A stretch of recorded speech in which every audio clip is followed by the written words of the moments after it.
ফিলিস্তিনে ইসরায়েলি বাহিনীর গণহত্যা ও ভারতে মুসলিম নিপীড়নের প্রতিবাদে বিক্ষোভ মিছিল হয়েছে জাতীয় মসজিদ বায়তুল মোকাররমে।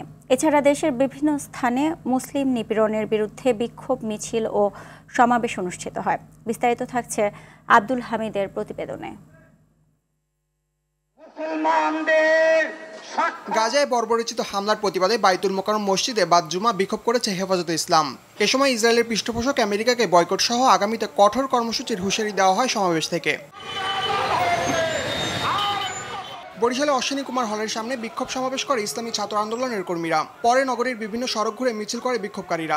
জাতীয় ইমাম সমিতি বাগেরহাট শাখার নেতৃত্বে শহরের কোর্ট মসজিদের সামনে থেকে বিক্ষোভ মিছিল বের করা হয়। এতে অংশ নেয় সাধারণ মানুষ। এদিকে ফিলিস্তিনের নিরীহ মুসলমানদের উপর হামলা বন্ধের দাবিতে হবিগঞ্জে প্রতিবাদ সমাবেশ ও বিক্ষোভ মিছিল অনুষ্ঠিত হয়। জুমা নামাজের পর শহরের কোর্ট মসজিদ প্রাঙ্গণে প্রতিবাদ সমাবেশ অনুষ্ঠিত হয়। এ সময় ইসরায়েল বিরোধী স্লোগানে প্রকম্পিত হয় মসজিদ প্রাঙ্গণ। মেহেরপুরে বিভিন্ন মসজিদে বিক্ষোভ সমাবেশ হয়েছে। একই প্রতিবাদে লক্ষ্মীপুরে বিক্ষোভ মিছিল ও সমাবেশ করে জেলা ছাত্র শিবির। আশুলিয়ায় বাইপাল শহীদি চত্বরে বিক্ষোভ করে আশুলিয়া থানা ওলামা পরিষদ। এছাড়া বাদ জুম্মা ফিলিস্তিনি সহ বিভিন্ন স্থানে মুসলিম নির্যাতনের প্রতিবাদে বিক্ষোভ হয় বান্দরবান, চুয়াডাঙ্গা, দিনাজপুরের হিলি, ব্রাহ্মণবাড়িয়ার আখাউড়া ও ঠাকুরগাঁওয়ের পীরগঞ্জে।